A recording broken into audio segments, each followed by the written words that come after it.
Because these fraudsters have devised numerous ways.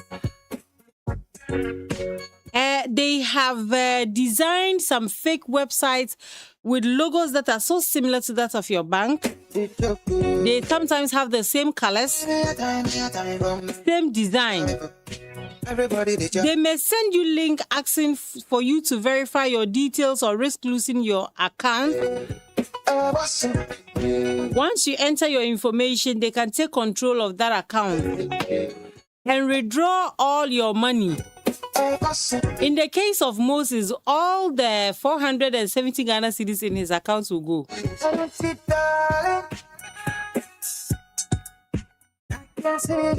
So before you click, please check the link carefully.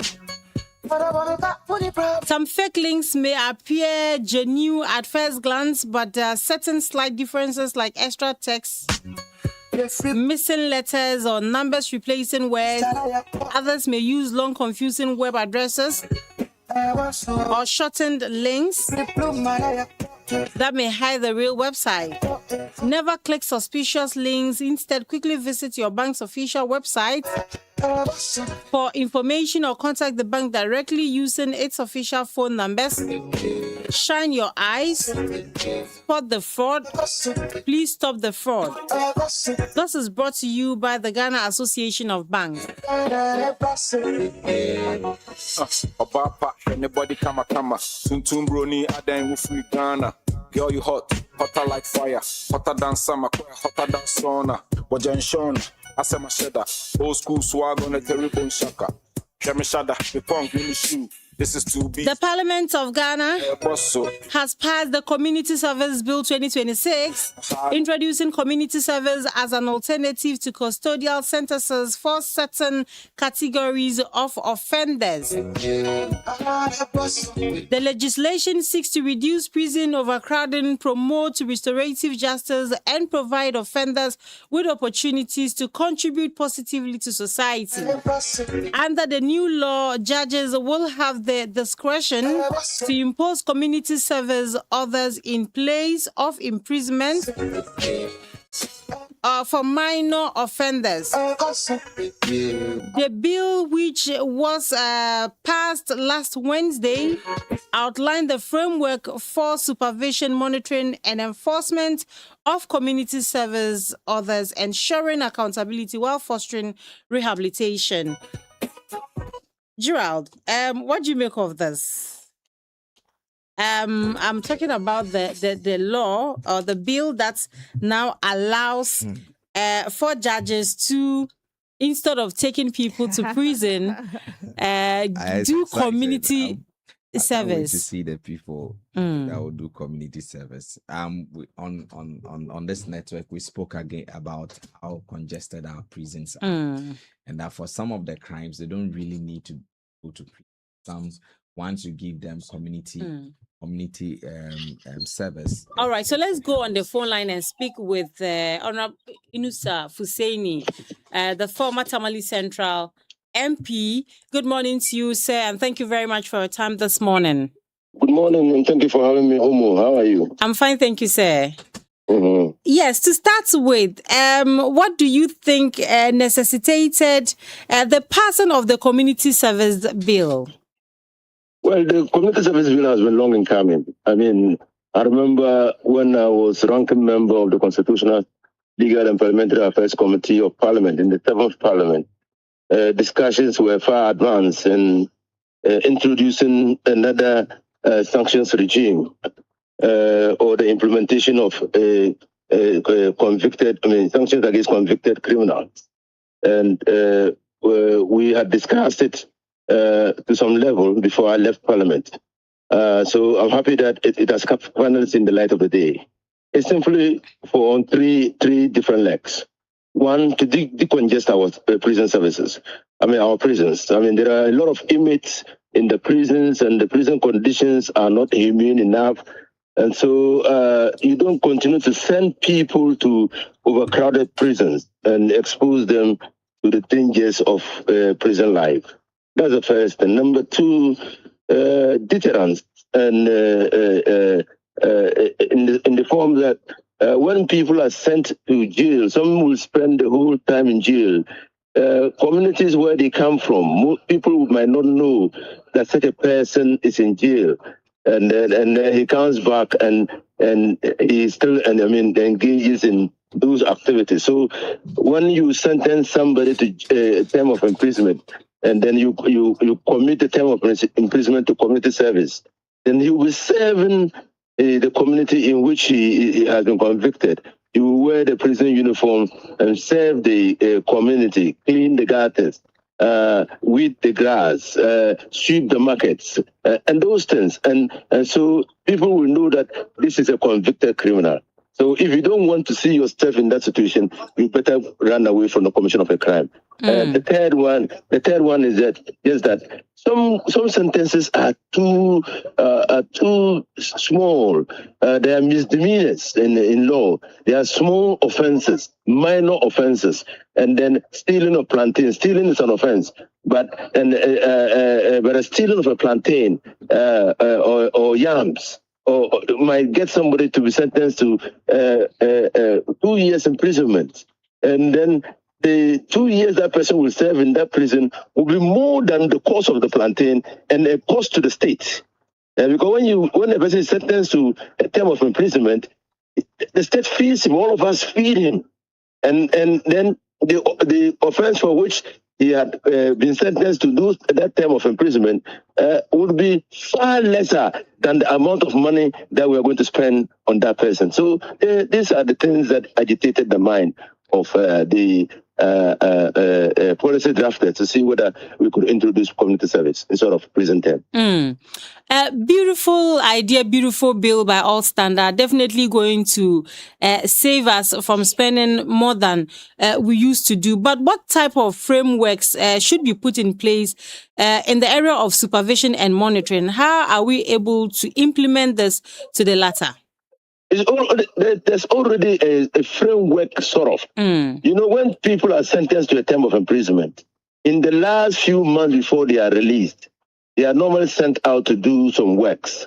I think you see them in the Upper East region. Yeah. They go out to do some work. So there's that framework. The prison service exists.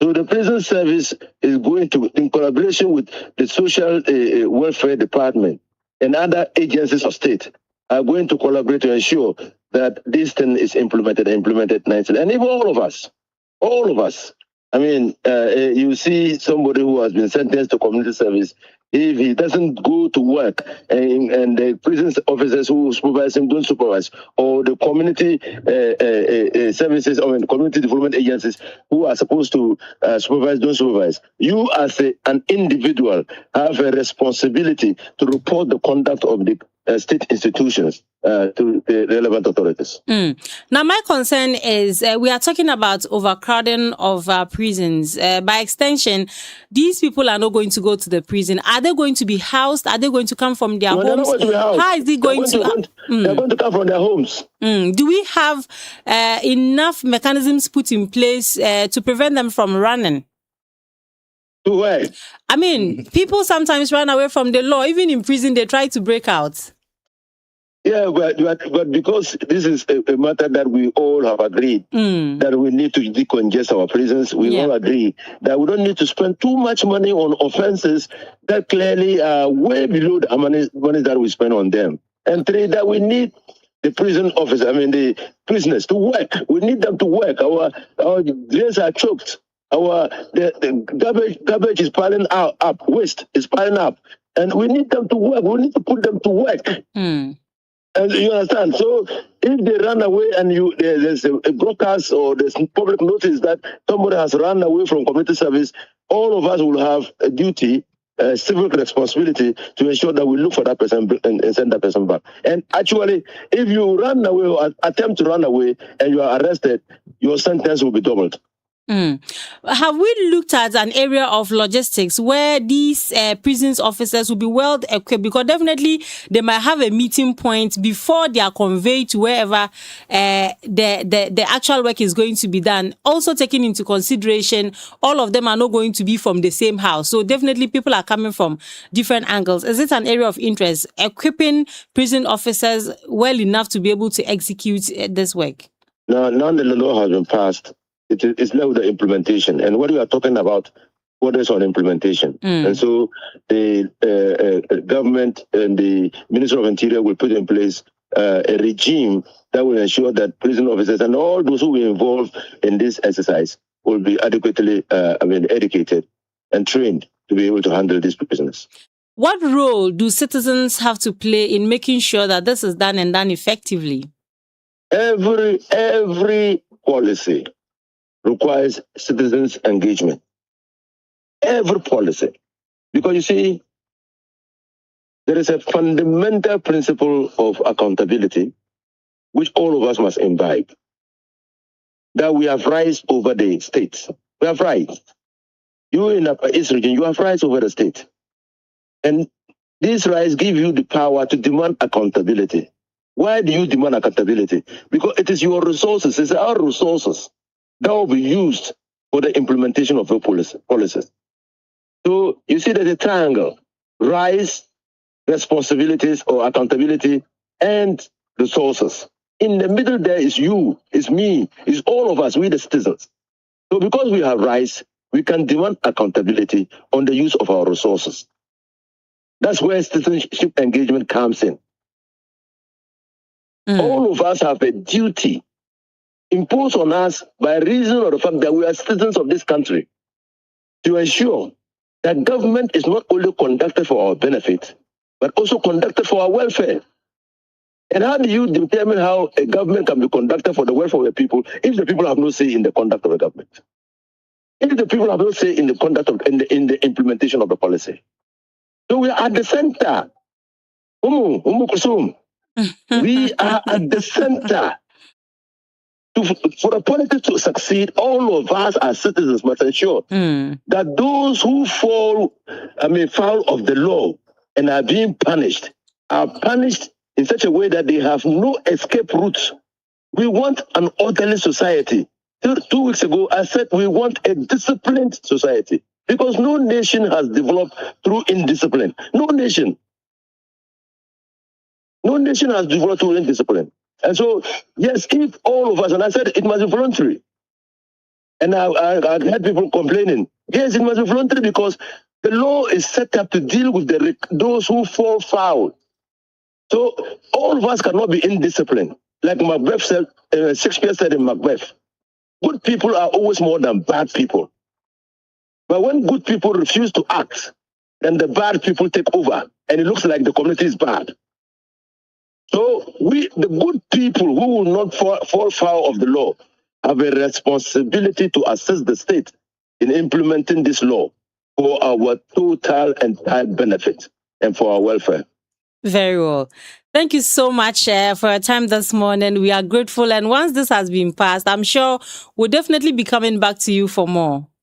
Thank you. God bless you. All right. Thank you so much. And that was Inusah Hussaini. He is a former MP for the Tamale Central Constituency and also served as a lands Minister for Lands and Natural Resources and Minister of Roads and Highways. You're still alive on A1 Radio 101.1 FM. Gerald, you heard him. We all have a responsibility. Yes. I think it was a critical question you asked about logistics. Yeah. Because these people are going to be coming from home. That would mean that they need to have officers who would ensure to monitor that these people are doing the work right.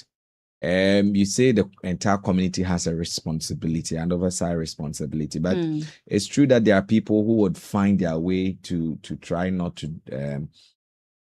do the work that they've been assigned to do. Imagine it's a person of prominence, and you've asked the person to desilt the gutters in front of the OA stretch. You see, it's who is going to monitor that this person truly comes out.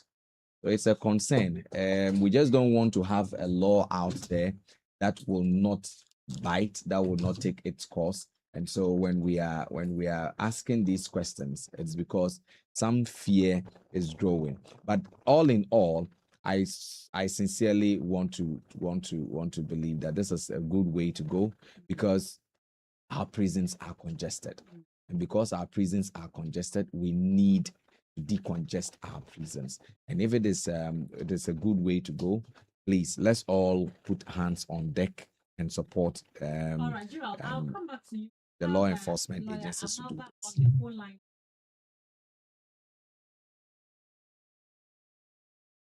Good morning, lawyer, and thank you for your time this morning.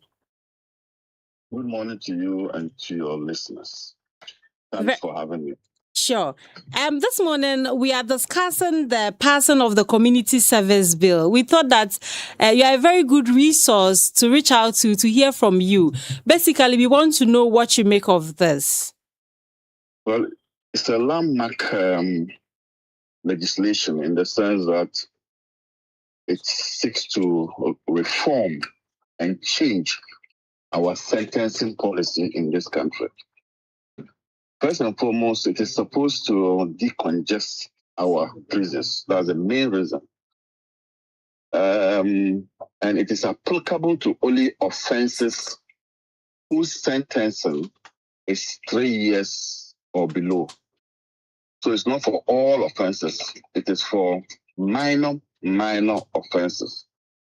You come to think of it, government spends so much feeding these people whose sentences are just 3 years and below, and the offense they have committed is not so much a grievous offense. Somebody blocks another person's mango because he's hungry. That is stealing. So such an offense, minor offense, can land that person in prison. The government will have to spend money feeding that person for the next 3 years if they actually gave him the maximum, which is 3 years. So it will help government conserve money. It will also help. So people say this community service bill, because the president has not yet signed it into law, the parliament has passed it, is a law or a provision for the poor. This is for the poor, because most of those who commit these minor offenses are the poor, the vagabonds, those who through no fault of theirs they have no home to sleep in. Through no fault of theirs they are hungry. So this is for the poor. Most of the offenses that the rich people commit, they don't go about committing these minor offenses, and in law we call them misdemeanors. So I think it's a good law. We were just talking to the Honorable Yunus Hussein, and I asked about implementation and what specific role all of us has to play. Again, I'll come to you with that same question. In the area of implementation, how do you think prison officers should be resourced to be able to execute it to the latter? There's going to be, the law establishes the community service secretariats. So that is going to be a bureaucracy, an establishment, an organization that will be focused solely on community servicing. So, but I know they will be using the prison service as well. But it tells you that there's going to be a specific office focused solely for this community service and service sentencing. Now, I have raised a disadvantage also, which is that there are, and then what I didn't add was that you are going to be sentenced in the community in which you committed offense. So if you committed offense in Bolga, if there's a prison there, if you are going to engage in the community work, you do it in Bolga. Now this brings about stigma because people know you in that community already. So the tendency for people to escape because of the disgrace that it will bring to you is high. Are you following? Yes, please. Let me also add something. if you are sentenced to community service, you work daily 4 to 8 hours a day for a period of 6 months continuously. So because of this, there's a likelihood that such people would attempt to run away. So we need to see how those people can be traced if they actually did that, to run away.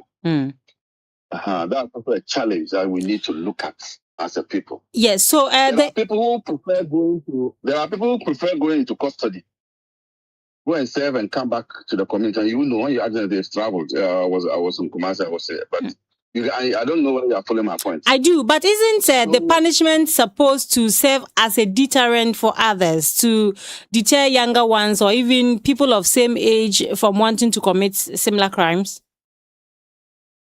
Yes, but I'm talking about the individual, how he will feel and how he will attempt.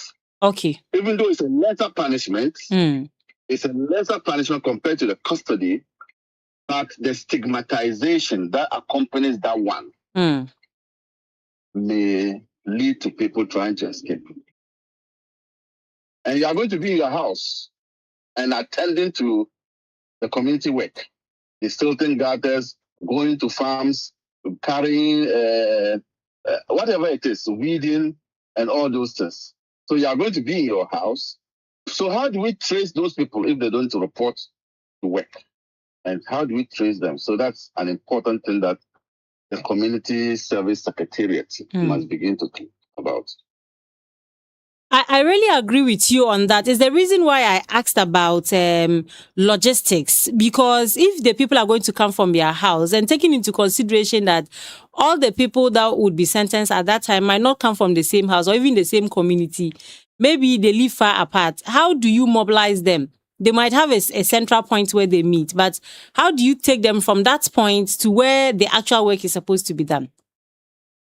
So that is the work of the Secretariat. The Secretariat will come out with, because under the law, where there's going to be an LI, legislative instrument. The legislative instrument gives you the details. The law is broad. The act is broad. If you want the details, the fine details, it will be in the LI.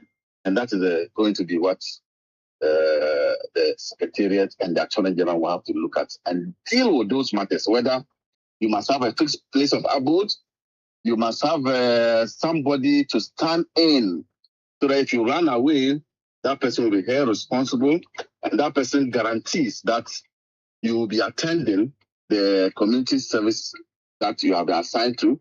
And if you don't attend 1 or 2 days, they'll come and pick that person.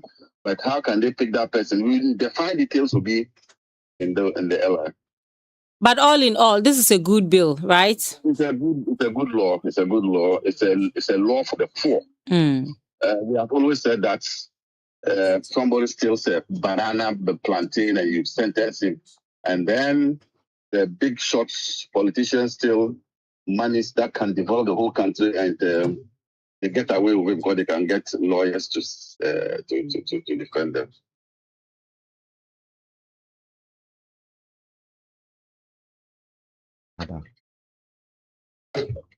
Hello. Yes. Hello. Yes. Okay. So I'm just we have been prompted by my producer. It's the reason why I paused a bit to get to ask you a question. I'm just trying to get that so that we don't have to end this call and probably start it again. So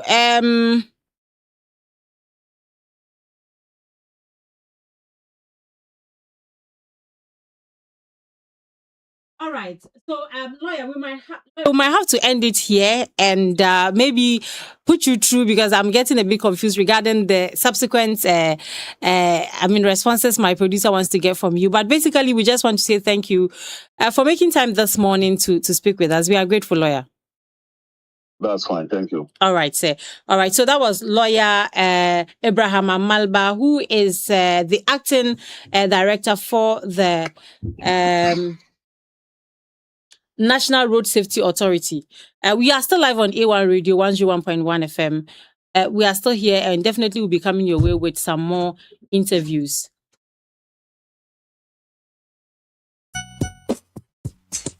It's DJ Breezy on the beat.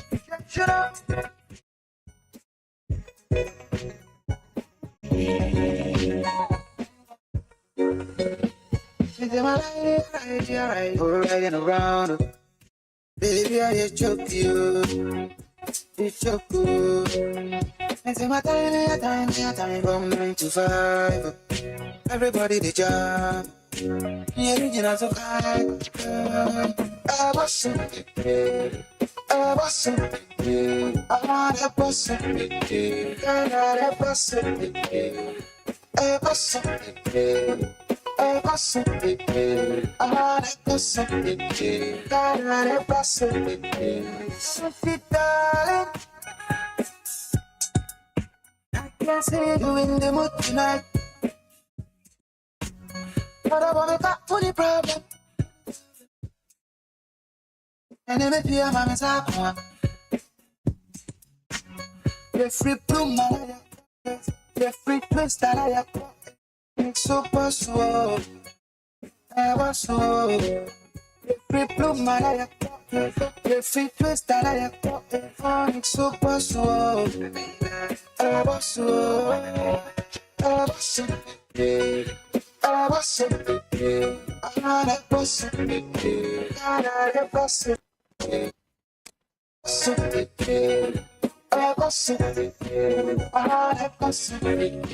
all right, you're still live on A1 Radio 101.1 FM. Papa, anybody come. Tuntum broni, Adan Wufri Ghana.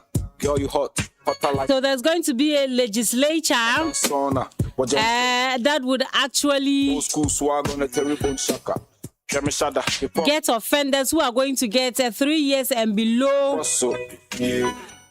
sentences to community service. So very soon you will see people cleaning your gutters, sweeping the market, and all that.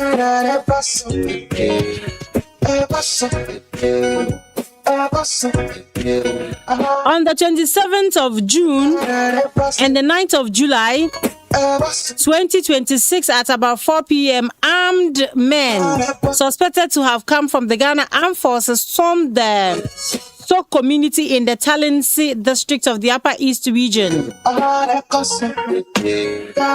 The suspected military men armed to the teeth moved into people's homes looking for young men in the community. The young men and the aged took to their heels, leaving their mothers, wives, and children behind. We are told that the major stakeholders in the community were not aware of their visits.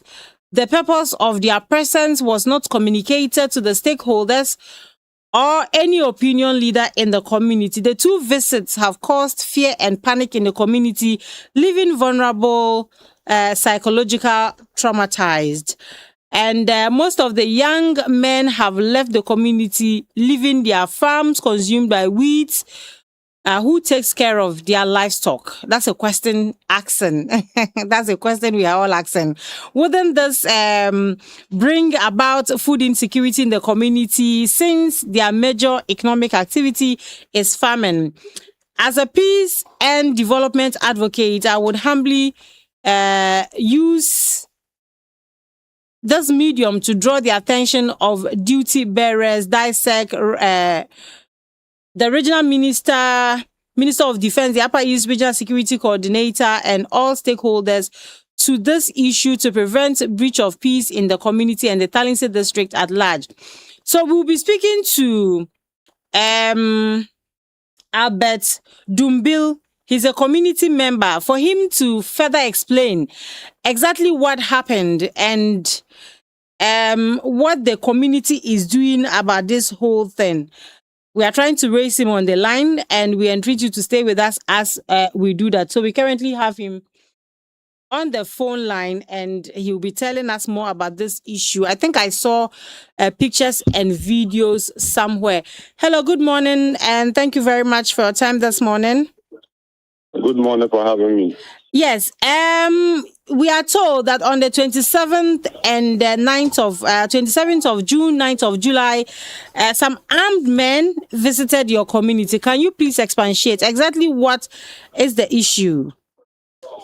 Okay, thank you for giving me this opportunity on your noble platform. It's true. And let me introduce myself well once again. I am Katis Albert Dombil and also a youth parliament member for the Tallahassee Youth Parliament. And also a community member, as you said earlier. It's true that the issues that you have raised happened. On the 27th, they came. Armed men came to our community. That is Yamsok.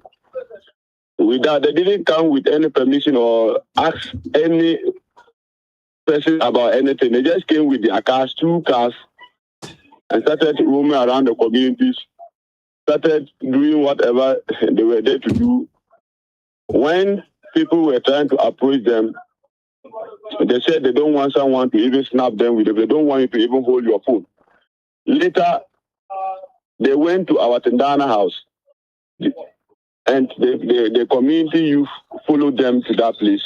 And they said whatever they can do, they should go and see their leaders. That is the DC and the MP and the assemblymen. But for them, they are here for a mission. They have asked them to come. So for them, they don't have anything to do with anyone.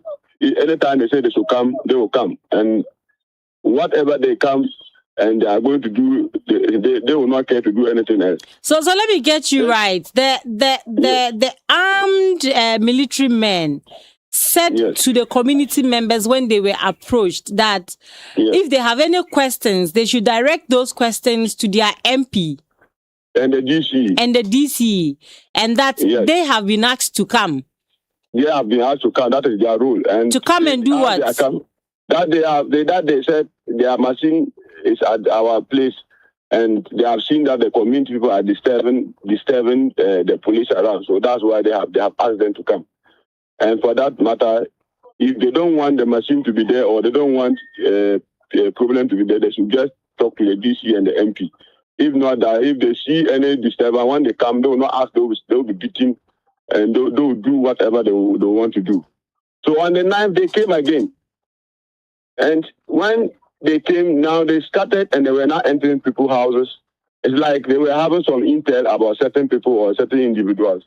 So they started entering, they will come and just walk to a house, search inside, open rooms, leave that one. So when because of that intel, the youth also has some information. So they also ran away. So when they came, they could not get any youth to beat. Because the way they were chasing the people is like, when they get you, they'll beat you. So all the youth ran, leaving only the women. And they told the women that they should not snap any picture. And they told them that they don't even want to see them roaming around where the Katna machine is, where they are doing they want to do the perspective. And the woman asked them where the machine is the community land. The land is not for sale. No one sold the land for you.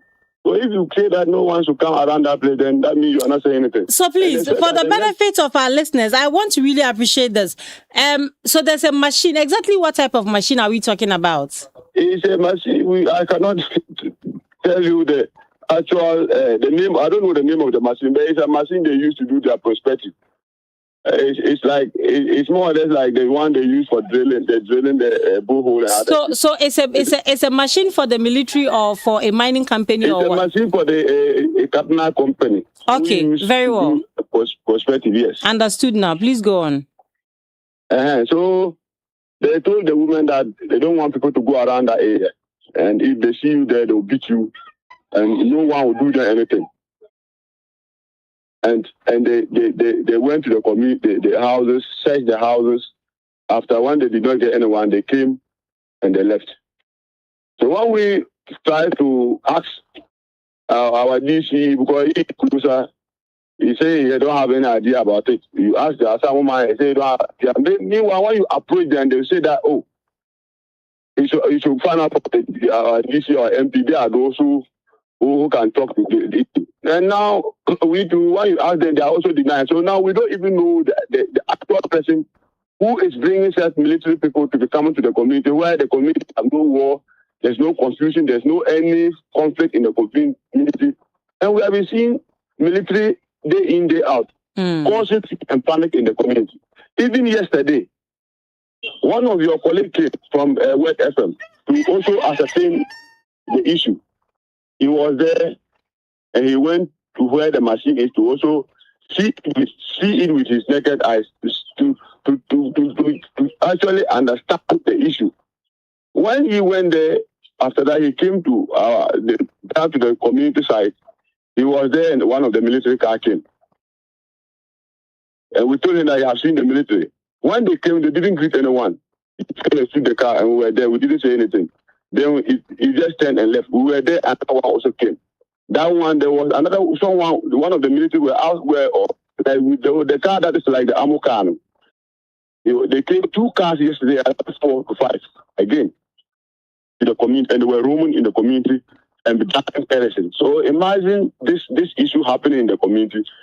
When we inform DC, he said he's not aware. When you inform this person, so who is now causing this fear and panic in the community? Where the community, we don't have criminals in the community, we don't have any snoopers in the community, we don't have people doing anything evil in the community. But here is the case: the community is in this situation.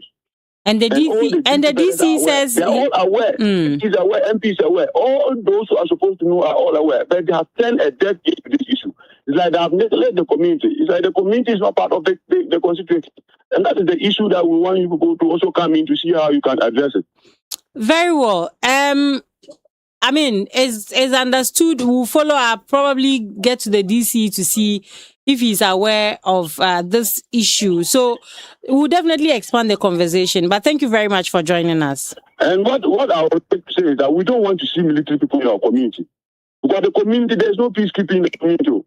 And there's no problem in the community. So we don't want to see military. That is what we want you to get there and tell them. We don't want to see military people in the community. But the area where they've asked the community not to go, is that area designated for the mining site? That's what I'm saying. It is our community land. They came, they said they want to do practice, and we have issue with them. And now we are in court with them. We told them that now that we're in court with you people, we cannot have any working terms with you. Pack your machine and go.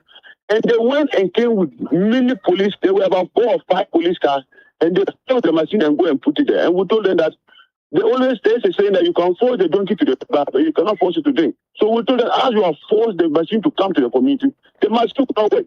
So the machine is standing there, and the police is guarding the machine. We don't have problem. If they want to the machine for 10 years, 100 years, we don't have problem. But you cannot say that because you have police to protect the military people should be walking around the community, opening people's houses, searching people's houses. They are criminals in the community. Very well. That is not acceptable. And Very that is well. also law and order. So all right. let them know. Yes. Thank you so much. We'll follow up and get back to you. So those are some of the issues we are picking this morning, that a community in the Talensi district of the Upper East region called Sok is complaining of heavy military presence in their community, and they say that they don't have war in their community, so they don't want military men in that community. We'll definitely follow up, probably get to the DC to know if he's aware of this, and if he is, what is he doing about it? You're still live on A1 Radio 101.1 FM. Please stay tuned in.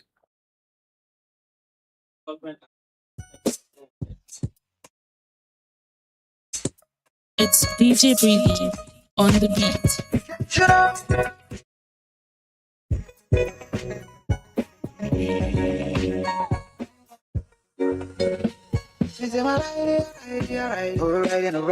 All right, so we have Solomon TTB on the line, and we are going straight to, he's a development advocate in the Talensi district of the Upper East region. Good morning to you, sir, and thank you very much for your time. Yeah, good morning, madam, and good morning to your cherished listeners. Yes, this morning we are looking at an issue that has to do with military presence in the Sok community of your district on the 27th and on the 9th of July. I mean, what do you know about the issue? Yeah, thank you very much. On the 27th, 29th, and that of, 27th and 9th, I had videos from community members about the presence of the military in their community. I decided to do my background checks, but at the end of the day, we actually don't have better information about why they are in the community or why they visited that community. And according to them, when they come, they go into their homes, they search into, their rooms. Some of the young guys, they chase them into the bush. And because of that, it was a bad spectacle. And looking at precedents and what we have encountered as a country, I decided to put this issue out for a redress.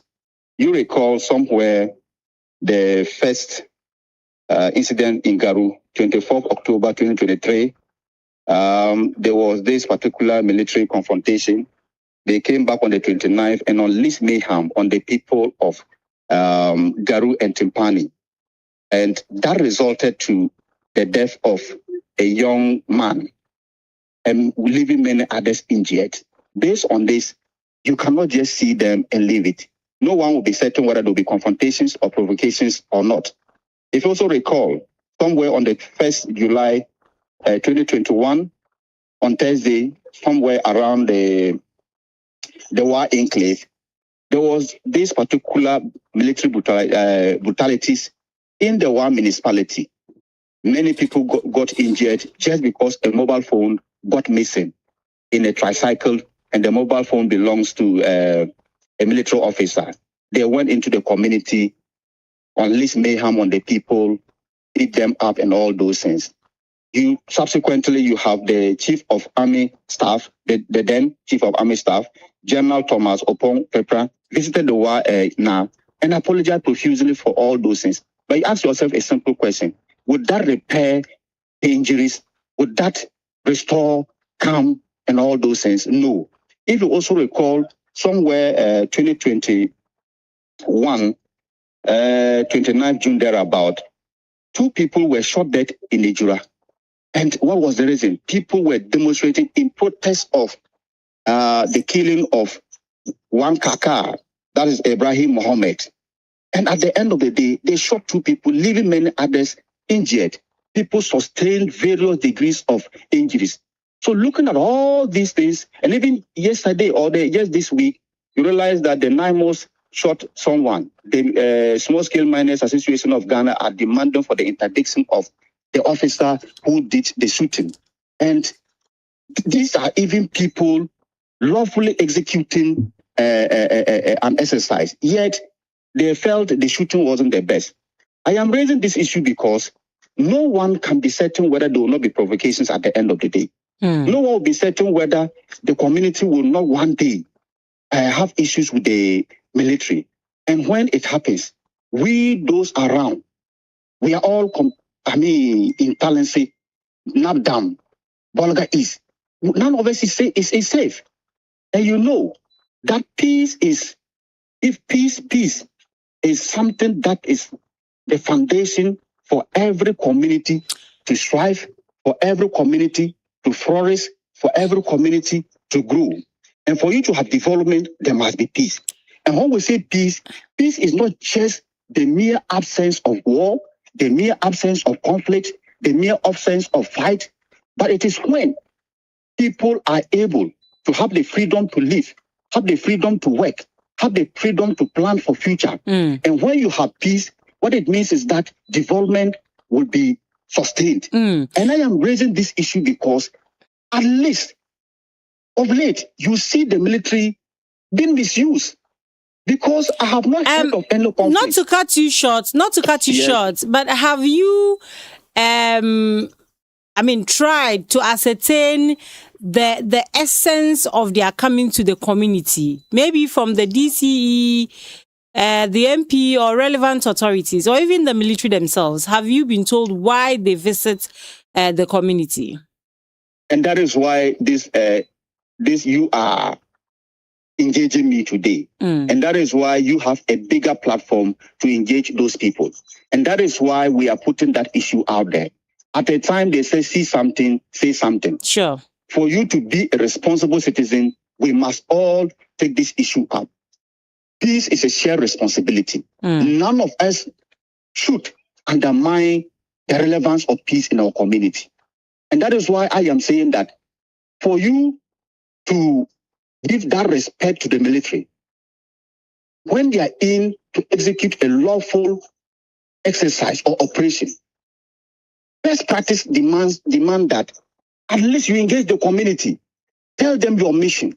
Tell them why you are there. There are chiefs, there are tendanes, there are opinion leaders, dinners, mangaziers, youth leaders. What prevents you from engaging these people to tell them why you are in and to give them the assurance that you are not here to harm them?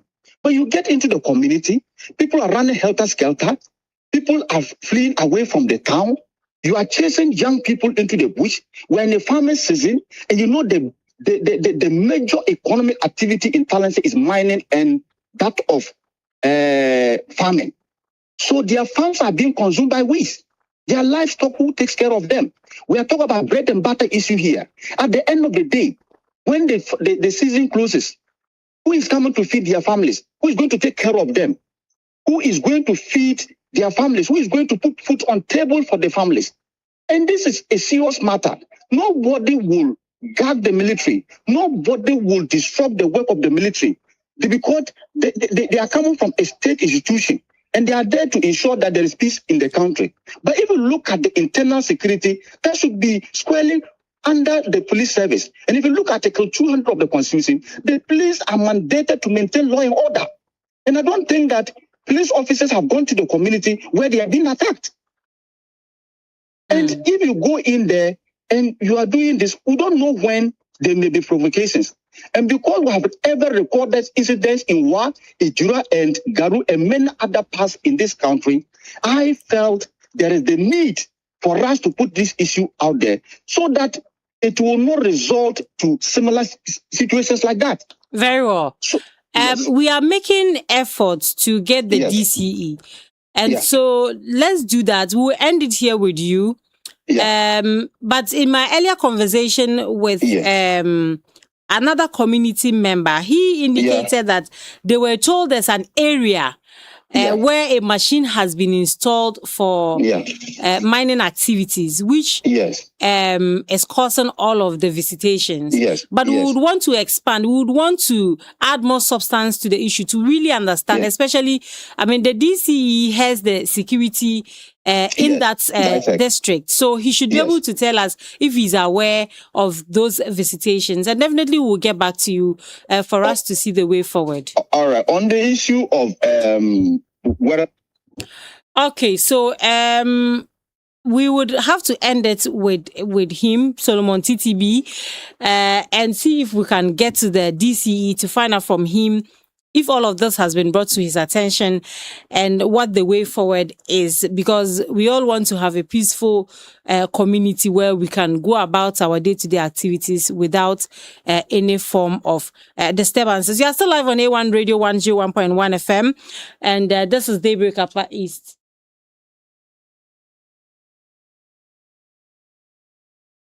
All right, so we have the DCE on the phone line now. Good morning to you, Honorable John Mill, and thank you very much for your time this morning. Good morning for the time given me to speak to the people of Upper East. All right, so Honorable, we have had complaints from a community called Soak in your district that they've had 2 visitations from heavily armed military men, suspected military men, they choose to say, both on the 27th of June and on the 9th of July. Has this been brought to your attention? Yes, good morning, and thank you. Good morning to all the listeners of A1 Radio today. Yes, I've just returned from Accra. For the last week, the whole week I was in Accra. I think I got a call from one of the residents that some military have come. He was also told, but he was also in the community at the time. The alleged military had visited the community, but he was also told, according to the phone caller to me.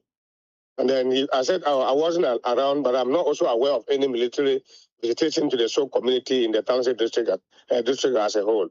So I've just returned from Accra, and I'll be in the office today. But I'm yet to receive any official information from the community regarding this information that people are speaking to me on phone. But do you have any arrangements as a community, as an assembly, to have military men sort of go and maybe enforce something in that community? Not at all. Not at all. As a district chief executive, I don't have any knowledge of any military to take action on anything in the Talented district as of now. I don't. So what's your line of action? What do you intend to do from now? Once you brought it to my attention, I have to make inquiries to know who are they and who brought them and what is their mission in the community. But are you aware that the community currently has an issue with Cardinal regarding the installation of a machine that is supposed to help in their prospecting as a mining company? Oh, yes, I am aware that Cardinal have been there for the past 10 years. They have not come just during this government. Cardinal have existed in the Souk community for the past 10 years, if I'm not mistaken. And I'm aware that somewhere last year, the 10th of last year, the community had a confusion with the company, and then some properties of the company were destroyed in the community. I'm aware of these things. And what steps are in place to resolve this? Because in the conversation with one of the community members, we are told that the military is asking them to stay away from a certain designated area where this machine is installed. So that is one point of the story that you are just telling. And that I've not been around. I've just returned from the national capital. I would have to also, and I also to have not also received any official information from the community regarding this one too. But that's one point of the story. I will also make my inquiries and know exactly what, like I said, who are they, and then who sent them there, and what is their mission in the community. Until I get this information from my inquiries, I wouldn't be able to speak or confirm what you have just told me. Very well. Since it's an issue of life and livelihood, because we are in the farming season, and we are told all the energetic men are running from the community. We'll do a follow-up tomorrow to know if you've been able to reach out to the military or probably the community to really ascertain exactly what is happening. As a district executive, the safety and welfare of my people is my priority. And so if there's any other uncertainty or uncertainty come in any place, it is my duty to make sure that calm returns to the place by way of putting the appropriate measures. And so I would not want every community to be destabilized by way of not being able to carry out their economic activities. I can assure you that my priority will be to make sure that the people who in the Talented district are properly catered for, and peace is maintained in all the areas. Thank you very much for your time. Very well. Thank you very much, Honorable, for your time as well. So that was Honorable John Mill. He is the DCE for the Talensi district of the Upper East region, joining us to clarify an issue of military visitation, alleged military visitations in the Souk community of the Talensi district of the Upper East region. You're still live on A1 Radio 101.1 FM, and this is Daybreak Upper East. Please stay tuned in.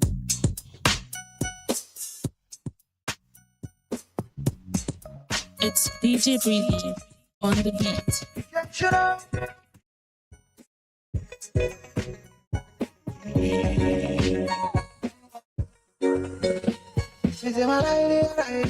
Riding around, baby, I just choke you. It's choke you. And say my time from 9 to 5. Everybody the job. Yeah, original so high. I was so big. I was so big. I was so big. I was so big. I was so big. I was so big. I was so big. I was so big. Darling, I can't see you in the mood tonight, but I wanna talk to the problem. And then if you are my message, the free bloom, the free twist that I have got on it super slow. I was slow. The free bloom, I have got the free twist that I have got on it super slow. I was slow. I was slow.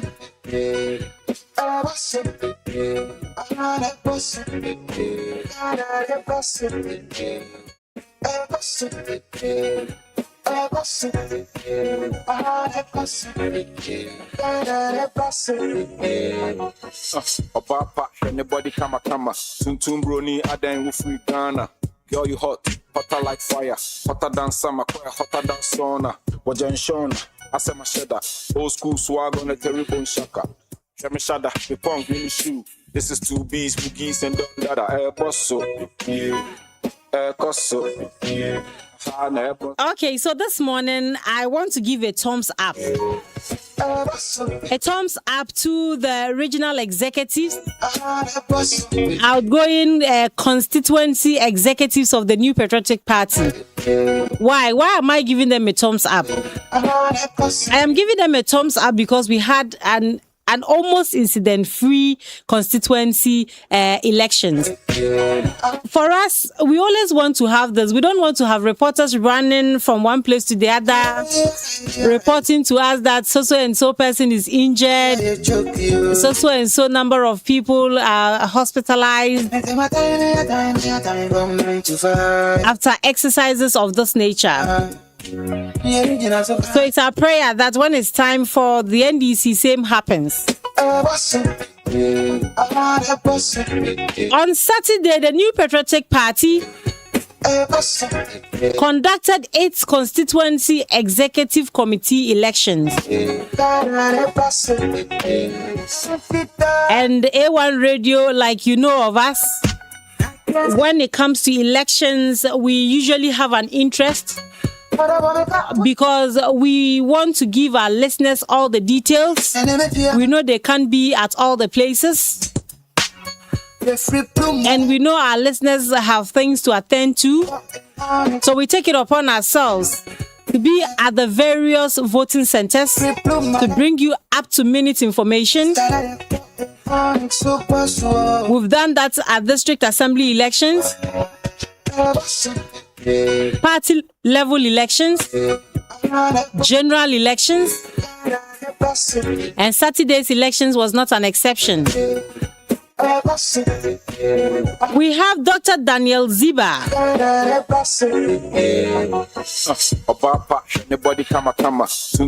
He is the Regional Research and Electoral Officer. He joins us in studio this morning. Old school swag on a terrible shaka.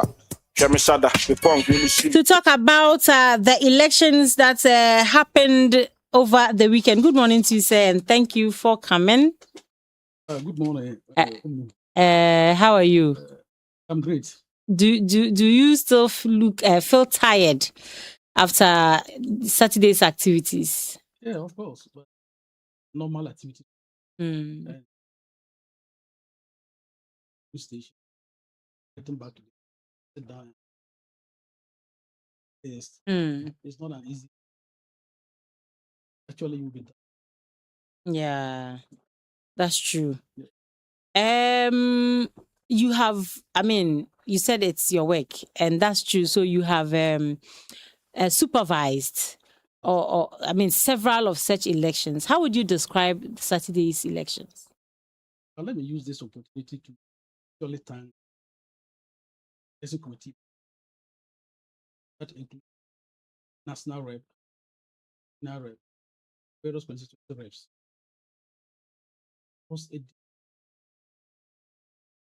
Having seen how first for of the betting and the wasn't easy. And I also thank the radio station, especially A1. I think I almost heard from every single police in the region where you send your reporters to be there to report. But I actually disagree with what you introduced. Almost incident free. It was total incident. Wow. Total incident. Wow. Nobody had any disturbances with anybody at any place. Wow. And that has been, that is what democracy means. So the results was accepted by everybody. That is enough to applaud regional executive, Mm. those constituency executive aspirants. Mm. So we are actually grateful. We are setting the pace in that, setting the pace for the other parties to follow. Mm. So I think that is my take on that. Mm. So what actually resulted in this, achievement? Months of consultation. When did you actually start preparation in terms of, working towards achieving an incident-free election? Yes, I think when after 2024, Mm. the party came out with what is the name? For us, they went around all the constituencies, policies, information about why we lost the election. So every constituency had their report, which they channeled to the national party. From there, we realized that the problem that we lost the election wasn't just by anything like economy or what, but it was also self-inflicted. The police station elections, we destroyed ourselves. We don't even have proper data for us to know who is our party member, who is this, who is this. So they sent a register. Every single police station compile MPP members. So these registers were sent to the secretaries at the police station, the chairman at the police station, compile the list. Mm. So coming to election, we already had a number that we knew was going to vote in this police station. So all the people who were contesting in the police station knew that these are my delegates, Okay. or these are our party members to vote for me in the police station, which the register was made available to all of them. So they campaigned and won at the police station based on the register. So if you didn't win at the police station, that means that the party members at that police station didn't want you to win, or they didn't vote for you. So why should you blame yourself that MPP didn't vote for me if I had done enough for 2024 election, or I've been working for the party? So you see that if the police station, that is the base of the party, Okay. which I was so happy. You could realize that there was no problem at the police station election. Very few that you could say maybe there were disagreement, and the election committee at that have to solve it. Mm. So we came to electoral area, and the electoral area, we used the elected police station officers to elect them. And that one, you know them. Every police station register, you know them. So they went there, and there was no problem. So that culminated to the The constituency election. constituency. So when you have these things like this, Mm. and well-prepared documents or well-prepared data, so there cannot be any problem anywhere, apart from you to accept the results that I have lost the election. Okay. So we come to the constituency, everybody was given the opportunity to pick your form and contest. There was nothing wrong with that. So we had, everybody was also given the register of the constituency, to go around and campaign, and they did that. The election day, which was Saturday, we could not have any issue based on the register or based on who is voting or what to cause any confusion. Mm. So I still want the opportunity to thank the aspirants. You know, this party that we are doing, until you accept certain principles or certain things in politics, you cannot appreciate it. Elections are, the outcomes are only two. You either win or you lose. If you don't accept these two outcomes, I don't think you can enjoy it. So if you are going to contest, and immediately you file and somebody pick a form to file with you, to know that the outcome must be two. You are winning or you are losing. You are going unopposed and nobody contests with you. Then that's fair enough. Mm. So you, the one who have lost the election, you may feel pain. I mean, that is normal. That is normal in every situation. But you should not let it be because the outcome was already known in your head that I'll lose or I'll win. So if this thing has come to me, what will I do? I'll try and take it. Prepare for next time. I've seen people, they have lost elections. Maybe they contested for deputy something or assistant something. They have lost that place and even rise to become chairman in the next election. So it's not, party work is about patience. You have patience for it. And so I want to urge all those who have lost actually have a second thought, come to themselves and support the party. You are not supporting those who have won. You are supporting the party. Nobody will come and ask if you win your parliamentary seat there. Nobody will come and ask, it's only the constituency executive they won the seat. No. If you are visible in the campaign come 2028, people will notify you, oh, this person lost the election, but he's doing A, B, C to the party. Mm. And if you have any intention to come back and contest it, you come back and they'll vote for you. They'll vote for you. So nobody should sit back and think that I've lost the election, let them have it and let them do this. Mm. And this one too is to urge the elected officers. I think that they should be a little bit dating. Okay. They should accommodate people who are paying intensely with them. Mm. This one is not about it's internal elections. Okay. So winning doesn't make you anything. Win an internal election is the outcome of the national election that we all want. Yeah. But if you're a constituency executive and you don't win your police station, you don't win your constituency, what is the need of that? Essence. Mm. So they need those who have lost to be able to come in and support them. The most interesting thing is that we have about 404 aspirants who were qualified to contest, and the position available was about 165.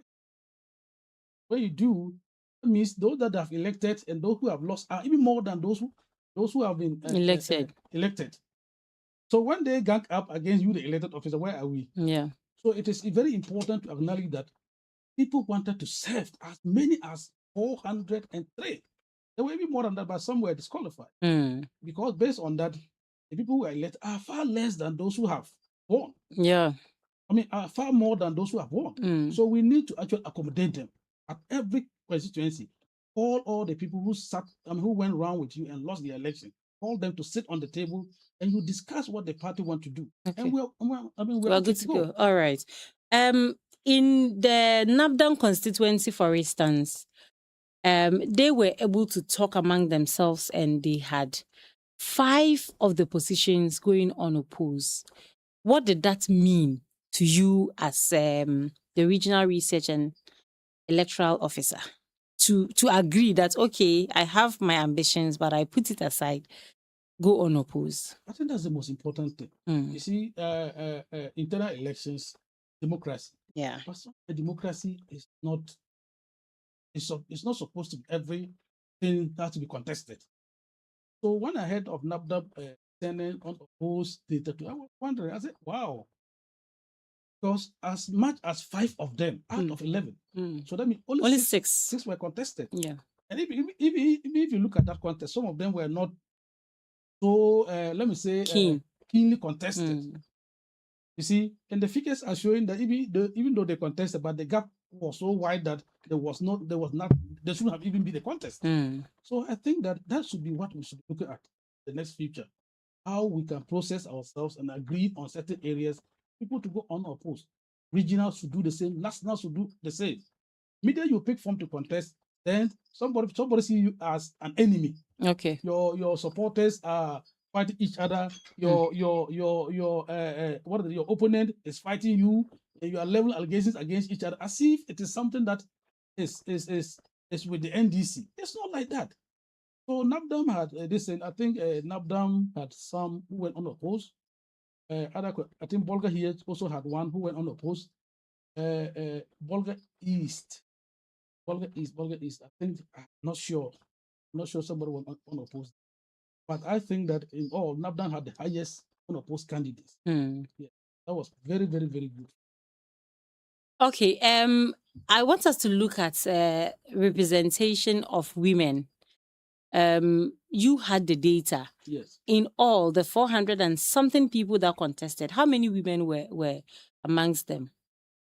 Yes, obviously, we have our women organizers.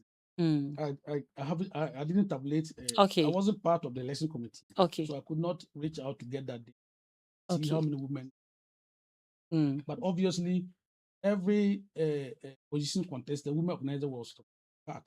So in all, the 15 were there. But the number that were contested at the constituency, I haven't gathered that data. Okay. But we have one lady contesting as the chair lady. In Talency. And she won.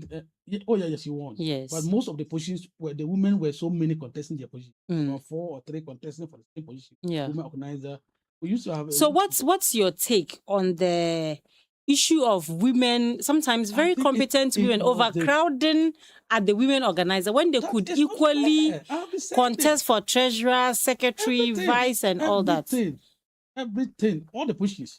See, our part of the region and politics, we are yet to understand the thing that certain positions are reserved for men. Okay.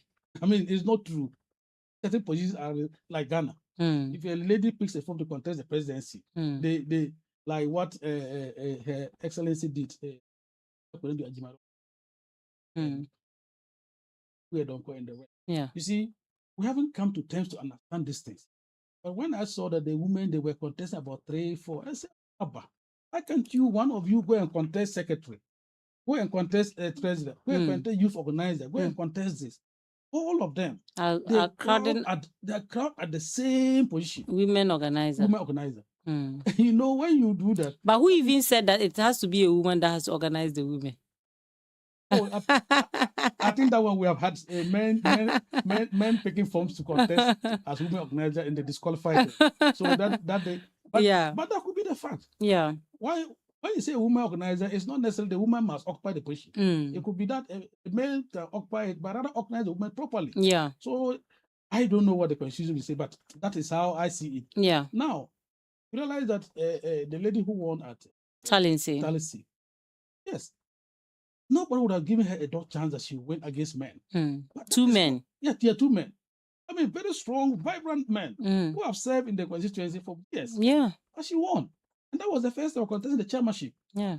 So I think that for the next coming elections, we should look at that. The women should be able to balance it. I saw one lady winning youth organizer, a lady winning youth organizer in one of the central region or so. I was happy. Young girl winning youth organizer, which is not possible here.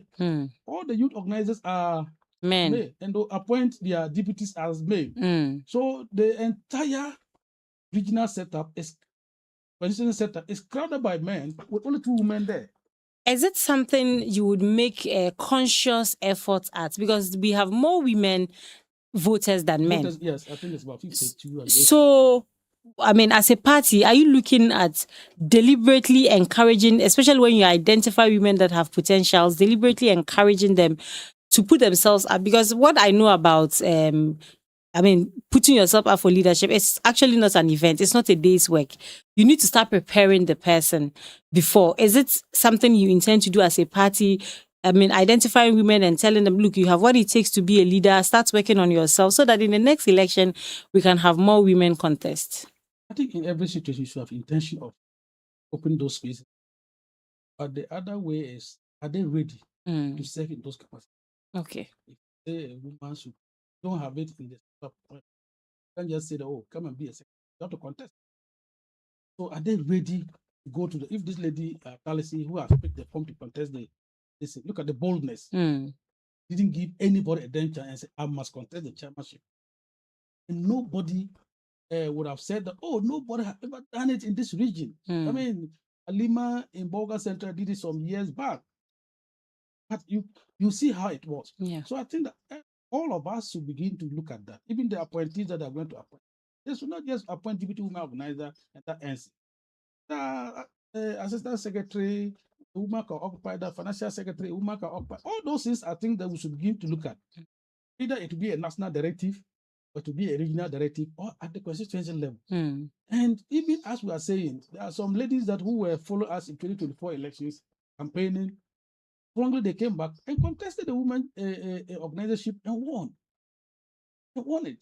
So all these things we have to actually sit down and discuss as a party, so that when the women who are the highest voter in Ghana and they see a good number of them participating in executive positions, all of them will actually able to come to our party or support us.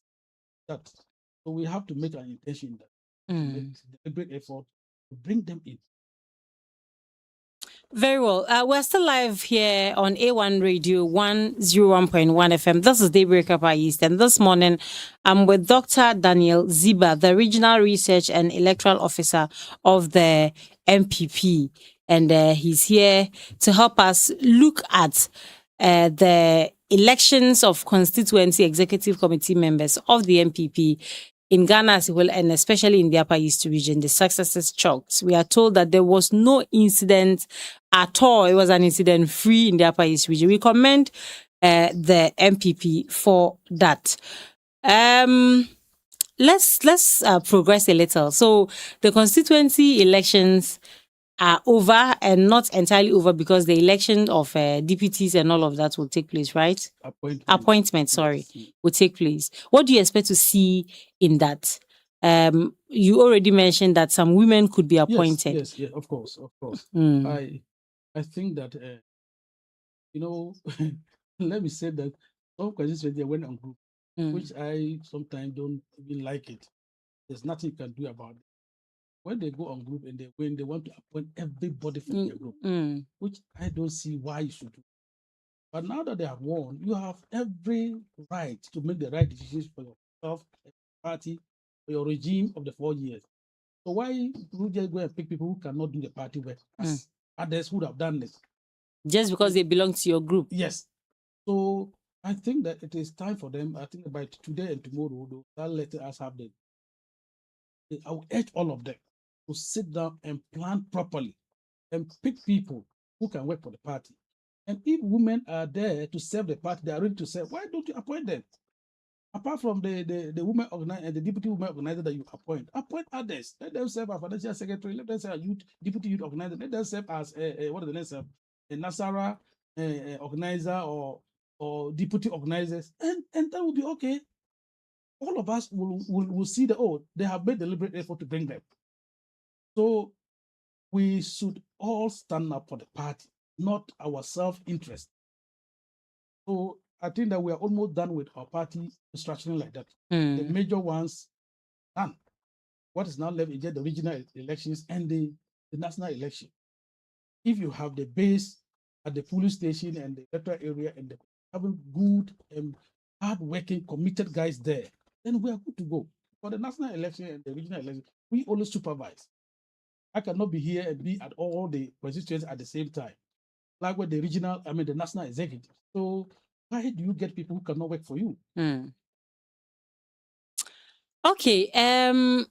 The unity that was exhibited during these elections, do you pray for same at the regional level? Oh yes. I think not only that, but they should begin to elect people who want to serve the party. You see, we have people whose interest is to come and win elections.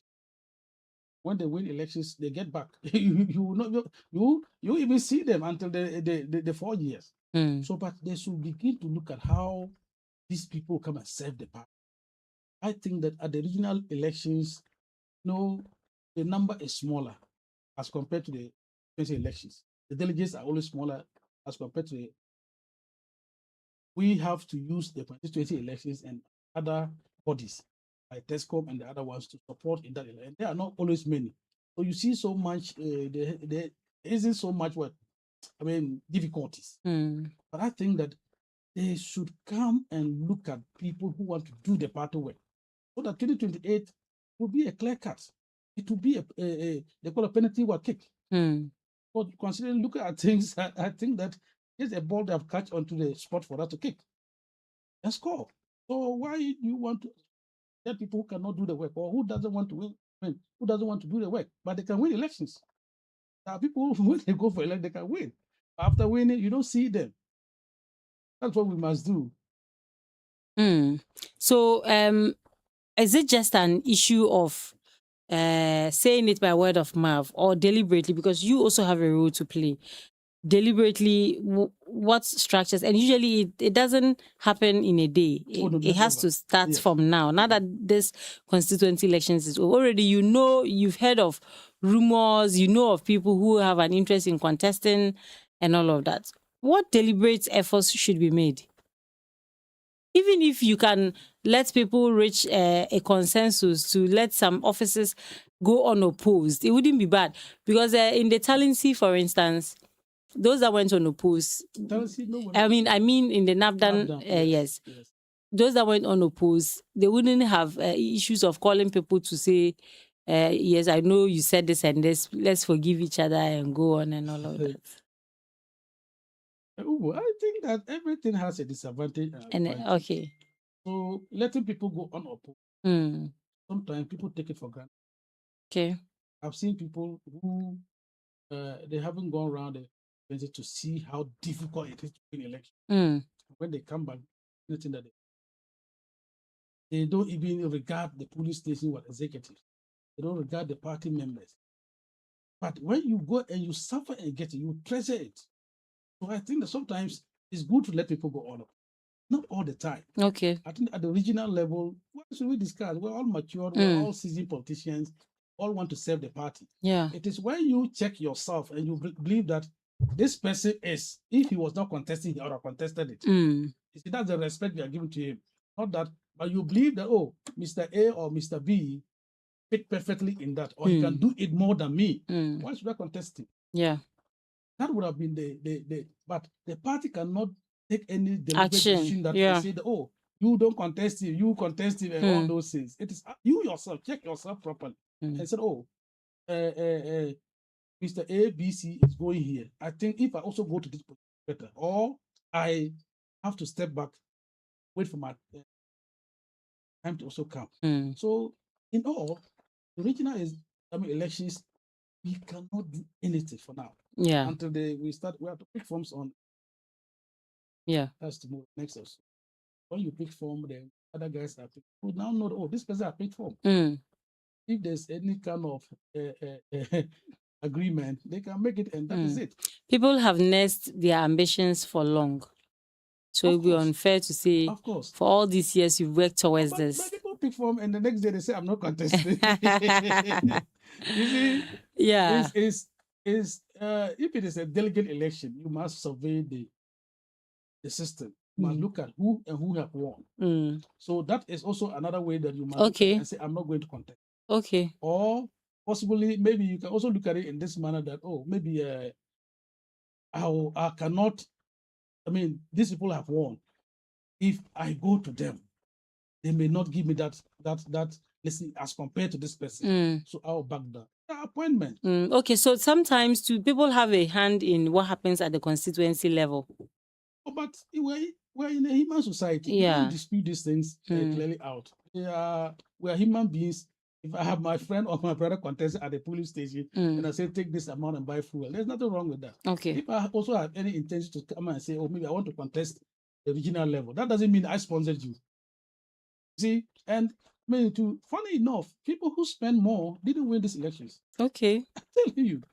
Because I've done my background checks, and people who spend more, some of them didn't win the election. Majority of them didn't win. So you could clearly see that, yes, they were voting for people they trust and competence. Competence. So why do we always have to say that money?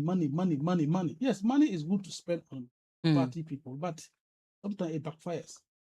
So they want to see a dedicated, committed executive before they can entrust that to you. So if you give them any amount, they did it on Saturday. Go and ask any of them how much is still left in their pocket that they took those monies.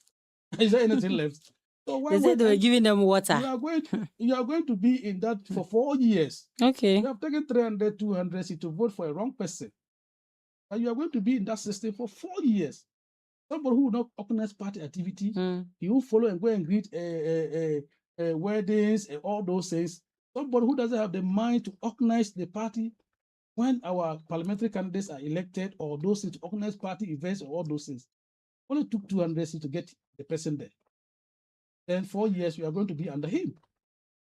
So that is the situation that we have. So okay, attending weddings, funerals, and parties are all parts of the things that we're doing. They are social events. Wow. They are social events. You cannot separate politics from social events. It is difficult. You see, we have our party members doing weddings, they have funerals, they have a lot of things that they do. And this time, you cannot seek to lead a party if you don't attend their events like that. So you must put it in your agenda as a party. At least we are not saying that all the programs should be attended, but some of them should be. Our party should make an intention to attend them, and it's normal. It's not only our party weddings that we attend. NDC People's Party. That when they invite us as a party, we attend. If we as friends, we attend. Their funerals, we attend.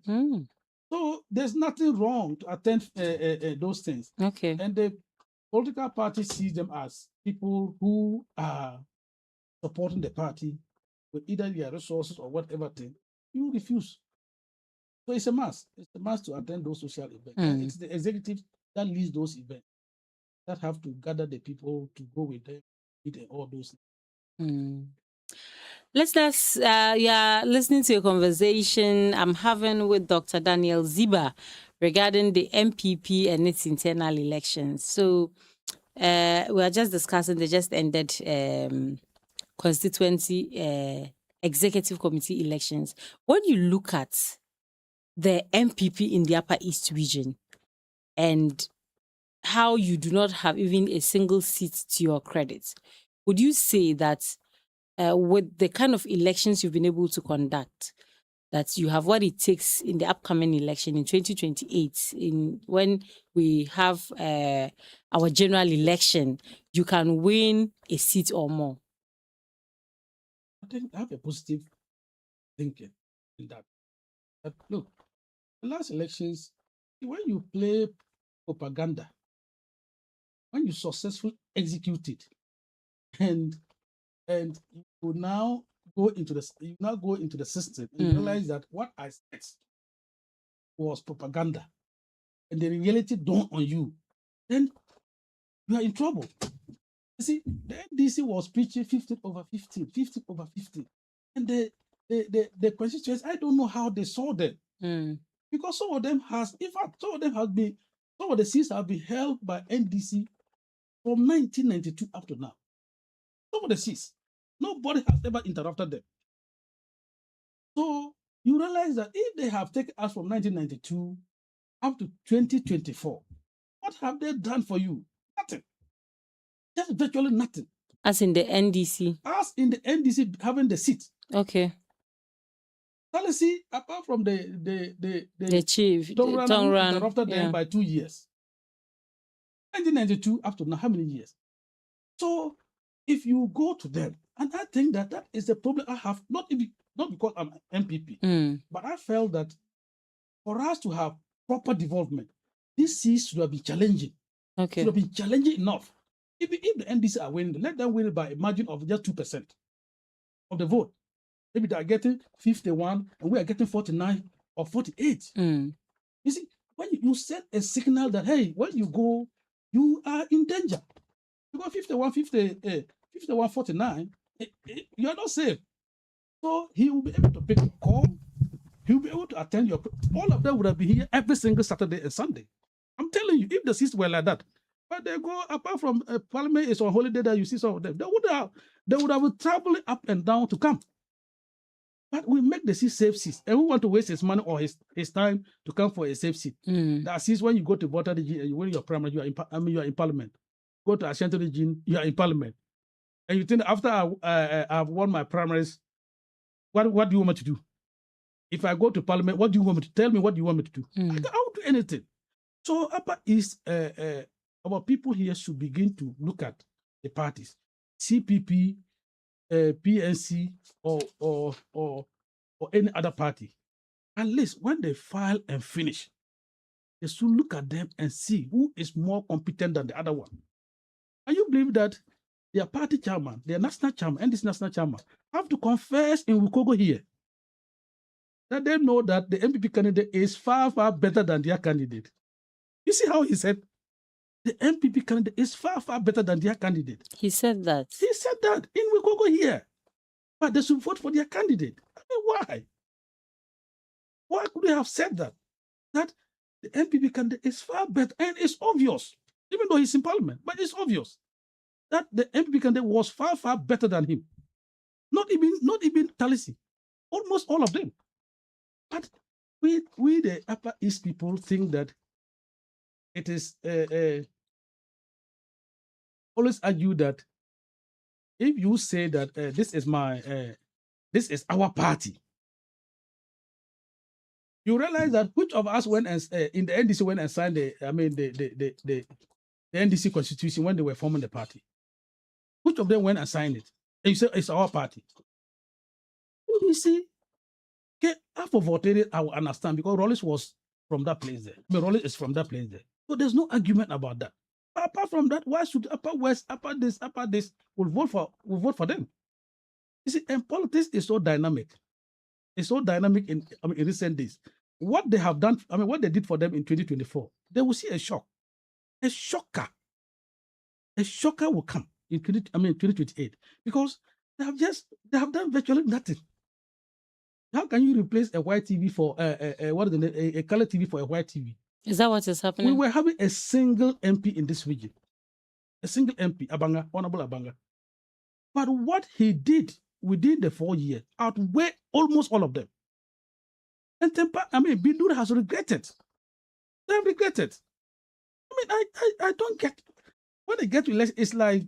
So with what is happening currently, as you say it, you think that you'd be able to win a lot of seats? Oh, not a lot. We should be realistic. There are seats that we will win, and we haven't formed the executive body successfully. Okay. We are not yet done with it, and even though we haven't gone for our primaries, but I'm just appealing to our own people in this region. Okay. That they should not look to only NDC. If they want to see development in their places, they should make those seats a challenging seat. Do you believe that almost some of them were almost challenging Major Mama in the region, their own MPs? And that is not what is happening in Ashanti region. I don't know why you get what I'm saying. I get your point. Because the MP is supposed to get less than the presidential, what is the name, sir? If you are winning, and the MPP candidate is pushing, the John Mama may win the constituency, but your parliamentary can have to suffer to win it. And that is not making it safe.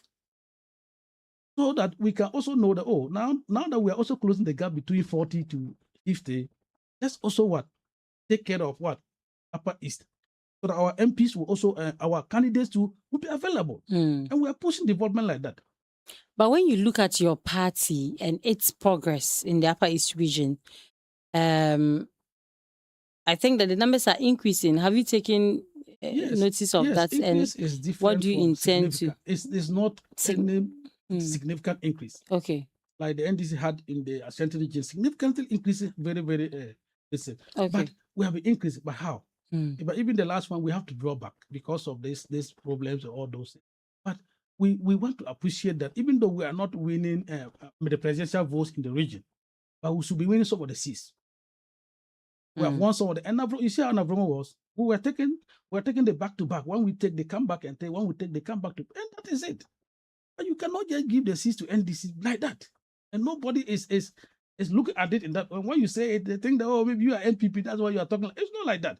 For me, I want every seat to be a challenge, all of us, so that the differences should not be there. And even they call it what is the name?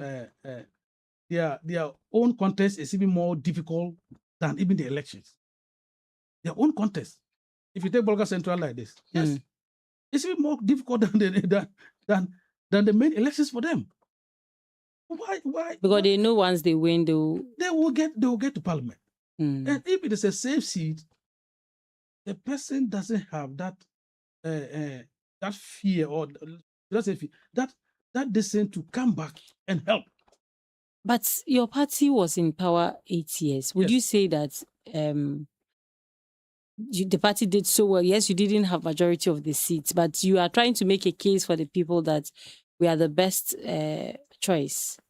What has NDC done for us in this region? Let's tabulate what they have done and what we have also done. They have done nothing. So you also did nothing? Not because they have done nothing. I'm saying that who much is given, much is required from the person. I'm not saying that if they don't vote, we cannot. But we have developed a lot here. We have done a lot. And the NDC should have been the party that we can blame, but not MPP. If you keep on sending your children to parliament and they go and keep quiet, whether they are in opposition or whether they are in government, they keep quiet. And you want to turn the blame to somebody that we were there in 8 years. What did you do? What about your parliamentarians who were there in 8 years? What did they tell the Minister of Road? What did they tell the Minister of Housing and Work?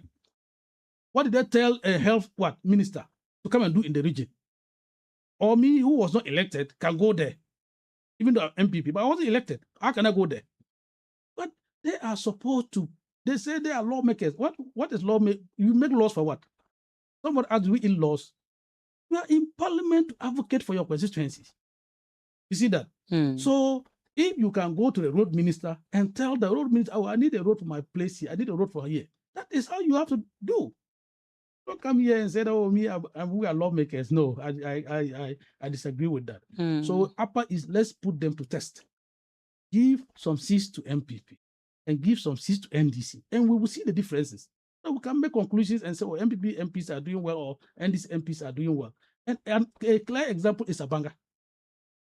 Be a single MP in the region did marvelously well in terms of development. So wasn't that the case because your party was in power? But that's what I told you here. 1992 up to now, the NDC have been in power.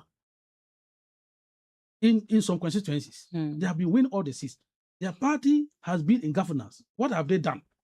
That we can also say, oh, they did well in the era of their government. What did they do? And that they keep on just changing themselves. Just changing themselves out and in, like that.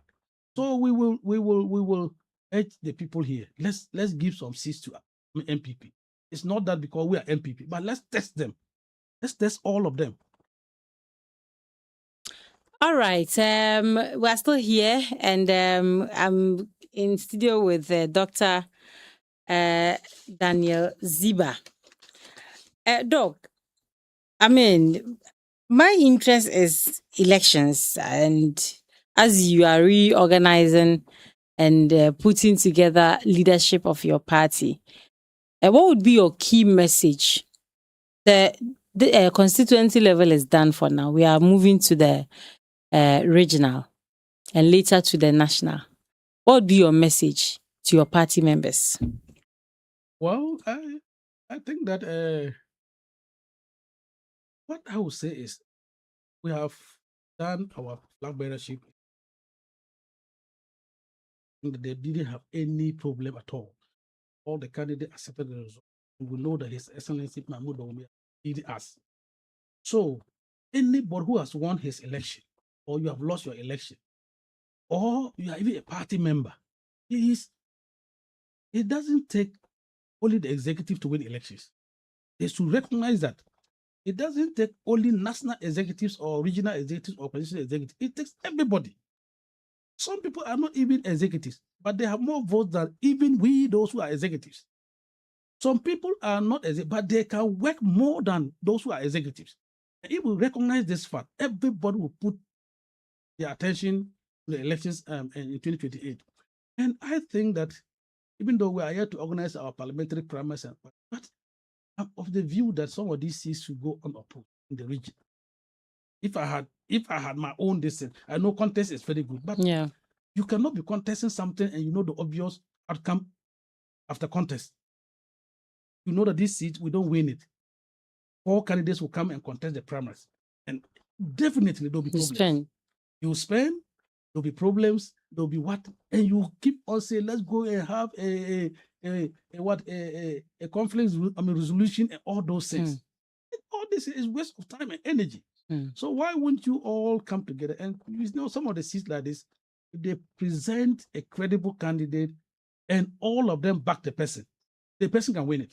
Which seats are you talking about? Can you mention some of those seats? Oh, but it's too early to mention seats that you want to win now. But I think that when the grounds are okay and our parliamentary candidates are known, we will get there. Okay. That's why I told you about DMB. He's winning.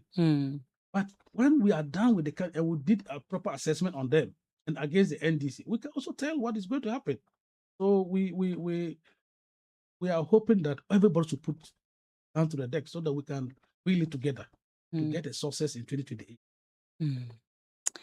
All right. I want to thank you for coming. We are very, very grateful that you made time to come and help us discuss your party elections and the way forward. Is there any other thing you want to add, Doc? Yes, I want to say that, I didn't mention it here, but I'm also contested. I've even declared my intention to be treasurer. Okay. I'm still the research election officer, but I'm testing the treasurer position. Okay. I think that those who have won those who that will be appointing, they should also consider me as the original treasurer. So we can all work together and push the party forward. And I know if anybody picks a form, I don't have problem. But I think that's what I said. This is contest is just not you come and be sitting there that you are a chairman or this, but come and serve. When they call you midnight, you should be ready to go. Yeah. Do the party's work. So that is what I want to say. We wish you well. Thank you too for calling me to come. Yes. We wish you well. So, I mean, like you said, I know your party members are listening. And always.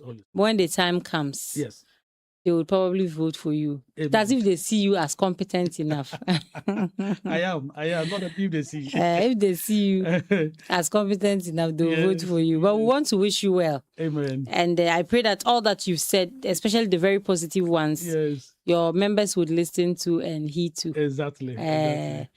All right. We are grateful. And that was Dr. Daniel Ziba. Yes. He joined us to discuss the just ended MPP constituency elections. And it was a very successful election as the MPP decide to describe it. So we want to say thank you to him and thank you to everyone who made it possible, to all the people that actually consulted to make sure that they had a very peaceful. Once again, congratulations to Ajia Jamila. Ajia Jamila. She won the chairperson position in the Talensi constituency of the Upper East region. They are still live on A1 Radio. Please stay tuned in. We'll be right back.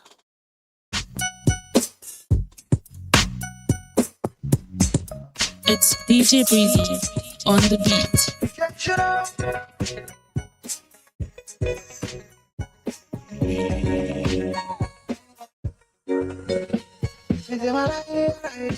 Riding around, baby, I choke you.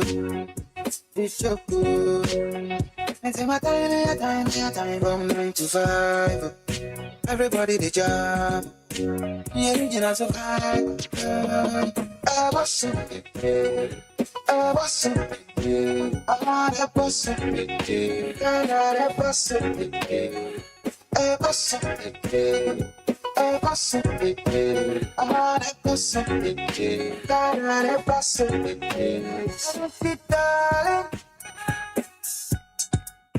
I can't see you in the mood tonight.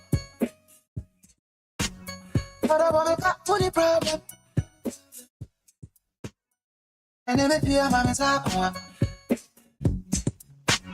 the free blue man, the free twist that I have got on super slow. I was so free blue man, I have got the free twist that I have got on super slow. I was so. I was so big. I was so big. I was so big.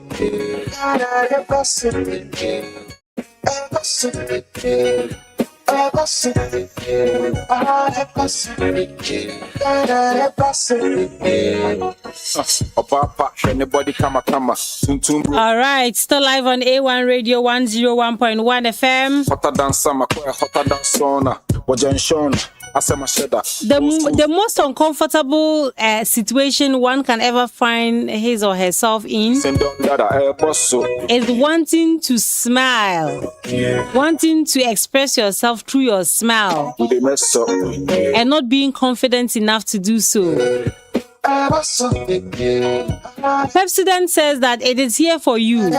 It wants to take care of your oral health. You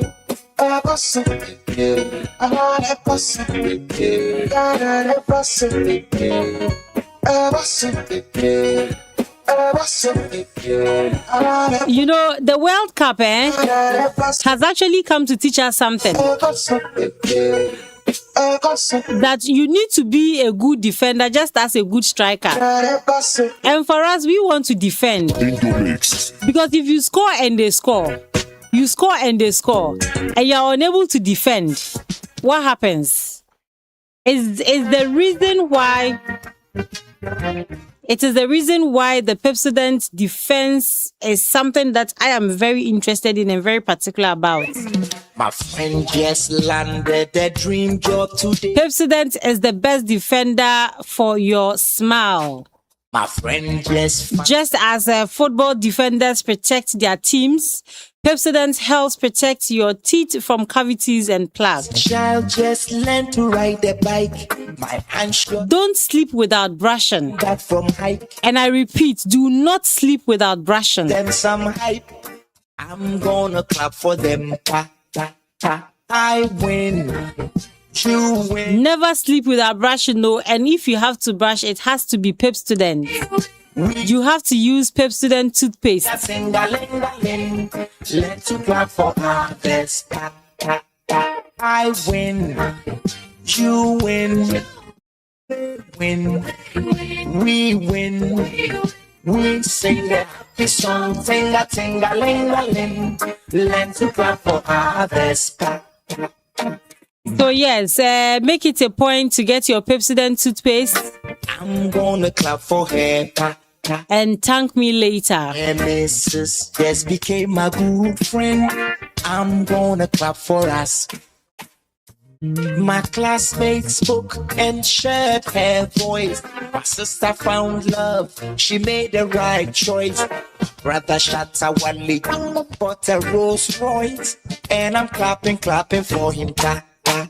When I win, you win, they win, we win. We sing a happy song, tinga, tinga, linga, ling. Let's clap for others.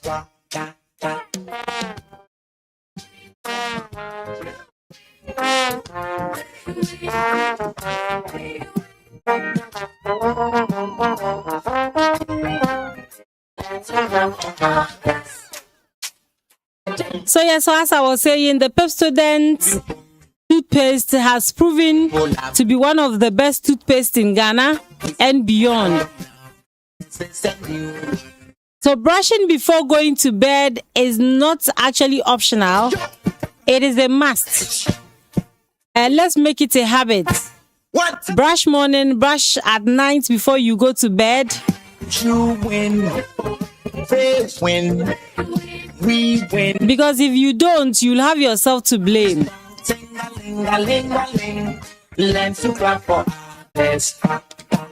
When I win. World-class defense isn't built in a day. It is not a one-day thing. It's something that happens over and over. Consistent, repetitive training. Being resilient. But the boy them know the flop. And so if you accept that you want to have a broad smile all day, you want your breath to be always fresh, then certainly you have to choose Pepsodent. They no be God, they want see my downfall. But the boy them know the flop. Me across my hands I chop. Zanku. We've seen a number of world-class defenders at the World Cup. And you can also be your own defender by defending your teeth against germs. The boys where they bring the old school to the 21st century, but we no be one abroad. What you they do for me, I never know. If one as for teeth cavities, we know the mind. Say they can give you all the discomfort that you can name of in this world. So please don't let that happen. Protect your teeth by using Pepsodent World Cup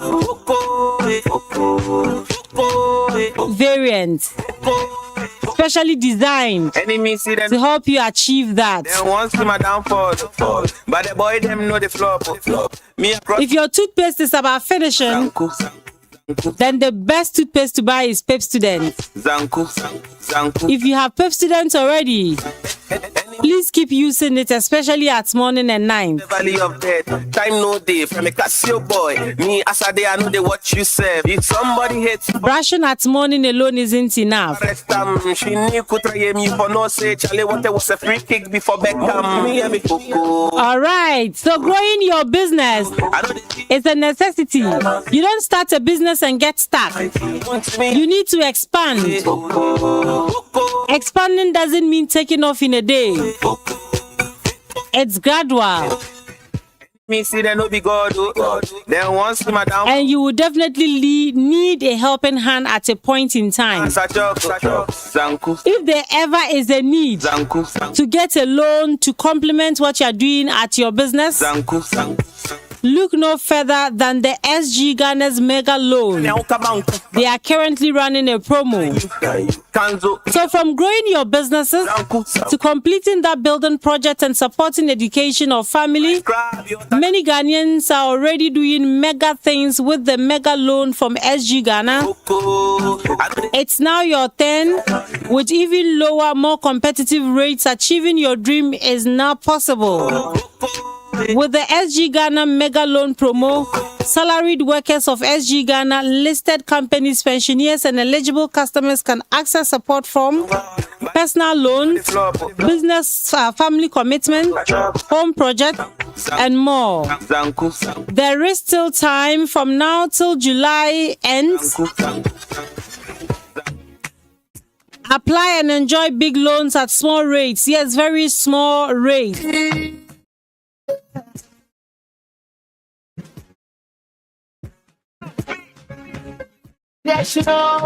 It's actually very fast and hassle-free process. Visit your SG Ghana branch near you or call them on 0302214-314. Use your head and use your hand. SG Ghana Mega Loan Promo. It's all you need. Terms and conditions apply. Societe Generale Ghana. The future is you.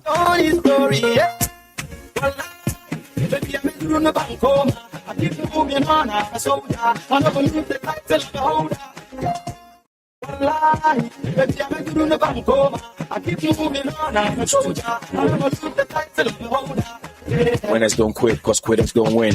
God forgive us, save us from sin. Bless us with success and a couple of things that protect us. We all know the trouble it brings. Words won't break us, words will make us. Words will take us with some fear haters. Yeah, cause we got game like the Lakers. I spit raw naked. I think. All right. Like so sometimes when you leave your kids for people to feed, by the boat running their game at the stakes, when you dream big. They end up eating all the food. Money over MOB, money over bridges. That's because you chose to Okay. give them Yamvita. So you need to put in a monitoring mechanism. Yamvita is so delicious. We got cheese. And so nutritious. So if you don't have a monitoring mechanism, you sometimes hear one for you, one for me, one for you, one for me. Just to get a taste of it, yeah? Yamvita infant cereal with milk is making feeding time easy. Enriched with 16 essential vitamins and minerals, you only need to add previously boiled water. 3 exciting variants: wheat, rice, maize, and wheat for amazing prices. So with as little as 5 Ghana cedis, 50 pesos, you can get Yamvita. This is real value for money, affordable, nutritious, and convenient. Yamvita, good nutrition for strong start. This advertisement is approved by the Food and Drugs Authority. Amuzupi herbal mixture treats all infections in both men and females. It cures bad odor in your genital organs. It cures pain when urinating. Cures rashes around manhood and vagina. Cures blood in urine. Cures darkish and yellowish urine. Pain in your testicles. You can get a Muzu P herbal mixture at the Ends World Pharmacy in Boga. Available at all herbal shops and pharmacy shops. For further information, you may call 0241 206632. With me today, tomorrow I will be stronger. Girl, I don't want chop you, be my hunger. I think I'm playing with you. Otherwise, I'm playing is true. You might not play online. We are not play my love is for you. I be you go be my girl. Where I will surely take you there. How you the rock my world. Now they make I ask you Yes, you know, you gon' be my girl. Where I go surely take you there. All you the rock my world, now them make a be there. Allow me to kiss your hand. Be a man, you know I understand. Yeah, yeah. Allow me to kiss your hand. Be a man, you know I understand. All I wanna hear is say I do. Make you know the day I will day by you. Just the end of time. I be go be my you. All I wanna hear is say I do. Make you know the day I will day by you. Just the end of time. I be go be my you. Make me do like Fake House. Want to be like Stevie Wonder. You know I'm like tender to tender. This nigga is the bumper to bumper. Hey, you see where I'm from? WC, I'm from Nigeria. How are you looking at that? All right, so your money deserves the safest home. With Telecel Cash, you are protected every step of the way. No risk, no worries, no long stories.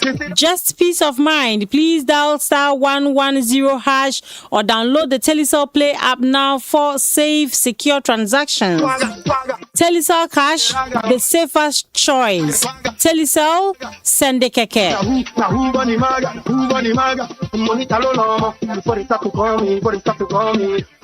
Shine your eyes when you receive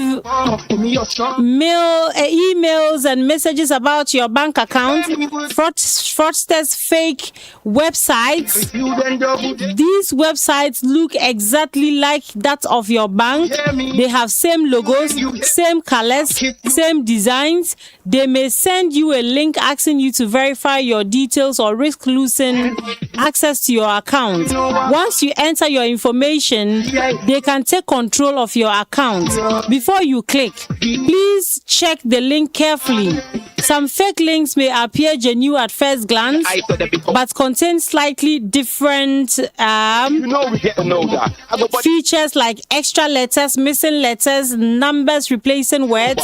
Others may use long, confusing web addresses or shortened links that hide the real website. Never click suspicious links. Instead, quickly visit your bank's official website for more information or contact the bank directly using its official phone numbers.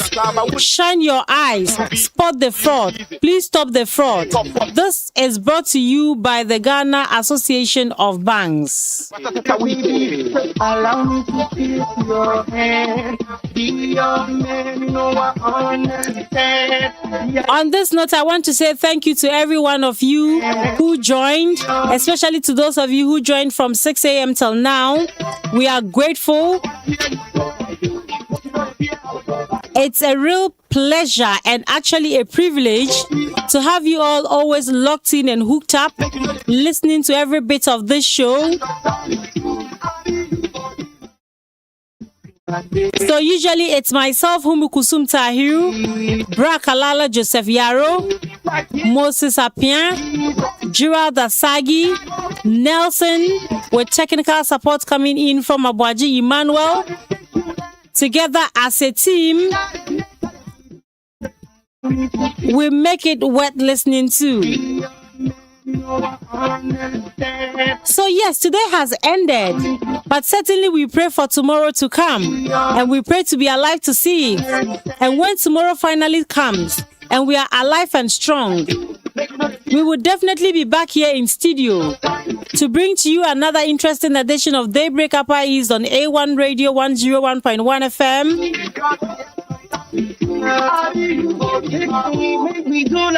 Please stay blessed, stay active, keep working on your dreams. This nigga is the bumper to bumper. Hey, you see where I'm from? WC, I'm from Nigeria. How are you looking at that criteria? Where the air feel like bacteria.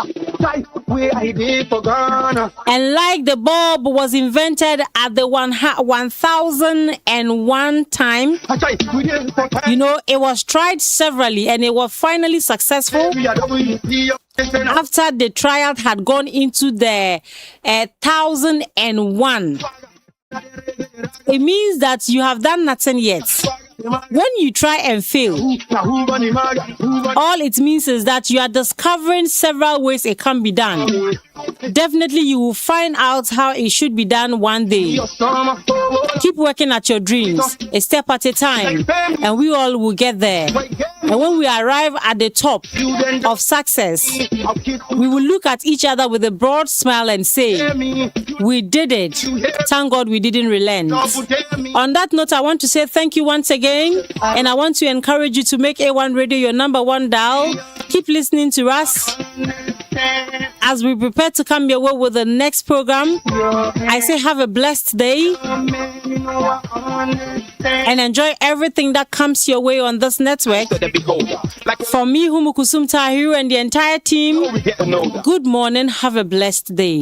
And I heard you like Casanova, rated guys are sober. So I'm like, hold up, enjoy the roll.